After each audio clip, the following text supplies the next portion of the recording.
Hi guys, just getting back from the range where I took three different Glock angle, Glockish clones to the range, did about 50 plus rounds in each. And so just want to give a little update to the Bear Creek Arsenal Grizzly 102. 102, 101 was the 17 size. This is 19 size clone. That's got the cool, extension part over there. And, this thing's for under $3 with optics ready.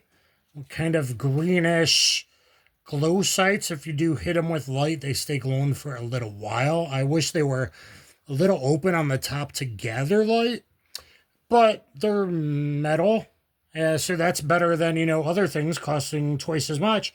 So, and it's got cool slide lightning cuts, grippy serrations, and anyway, I never did an unboxing, I don't think.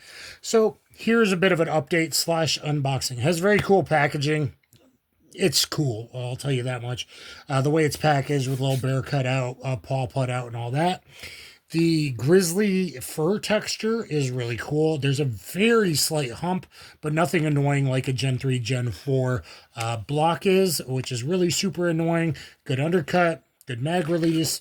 Comes with 2 magazines. So for the price, comes with 2 magazines. Now, look at my range review. I called it good, bad, or bad luck. Something like that. Something like the good, the bad, the ugly.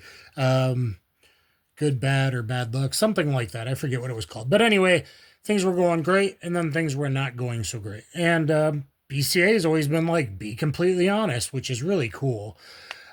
So anyway, something tolerance stacking wise was wrong with this trigger group. See that pin there? They have like a trigger group thing that goes in here. And anyway, there was some tolerance stacking issues with like the plunger thing in the back. And anyway, tolerance stacking is an issue, especially with like block clones or when you start putting aftermarket triggers and things, you got to worry about that. If one thing's off a little bit and the other thing's off a little bit, tolerance stacking, oh no, I had a dead trigger.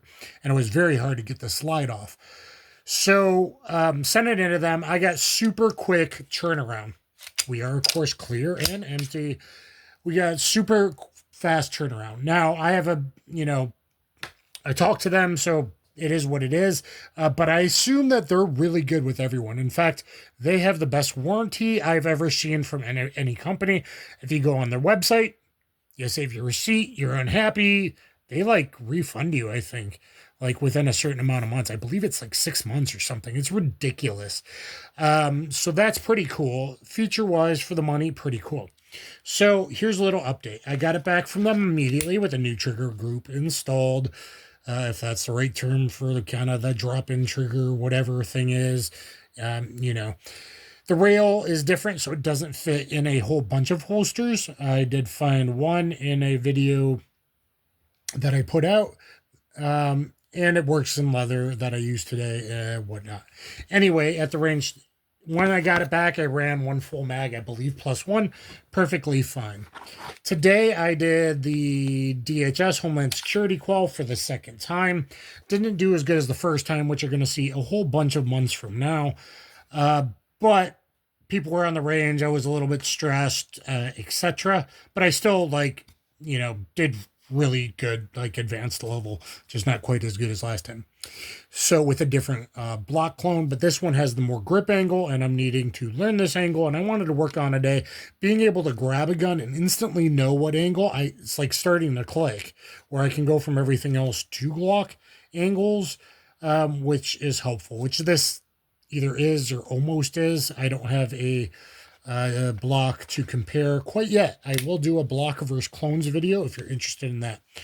Anyway, it comes with 2 of these KCI magazines. So it made it through the 50-round test today with a bit of an exception.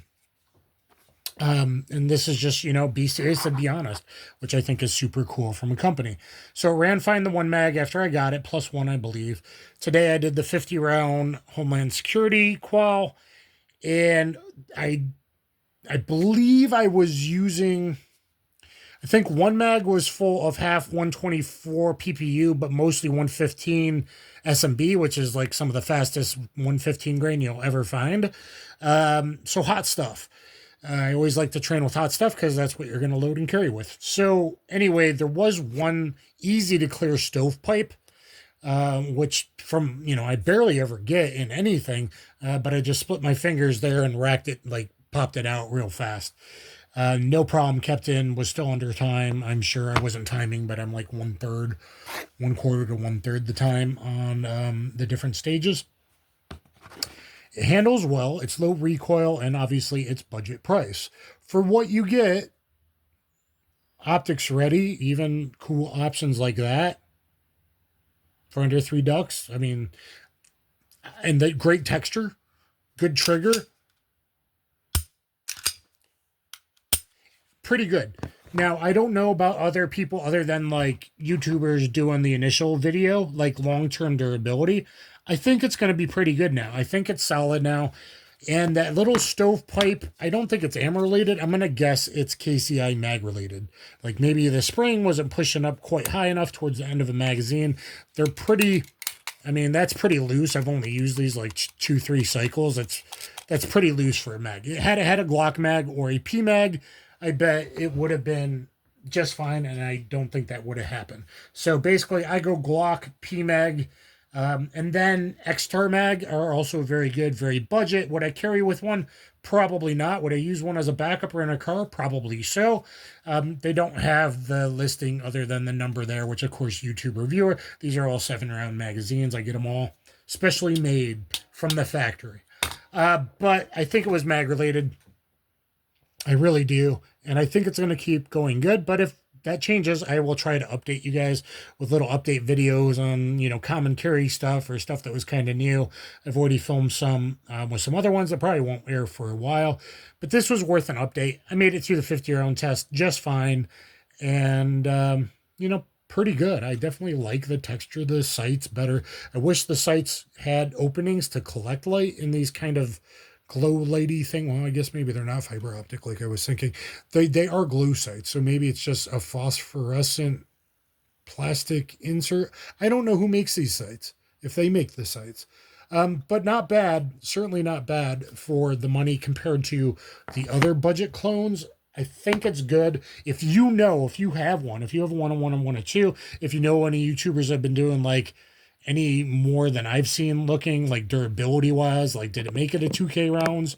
I'd be very interested in knowing that, but I hope you guys appreciate it. Thumbs up, share, subscribe. If you need some Bear Creek defense when you're going camping, you might always, look at people's campsites for your campsite to pick carefully so there's no bears around. I would really appreciate that. Thumbs up, share, subscribe, get down there in the comments. And as a trainer, loaner kind of thing, as a truck double locked in something in a truck, and then the truck is always locked, very safe kind of thing, in a safe kind of thing, or, shower pew. It might be something to consider.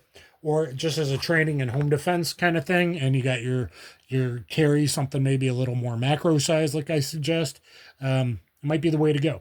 Comes with 2 mags. That's pretty cool. And, for carry, I mean, if that's all you had, they work. I'd probably upgrade to a PMag or a Glock mag.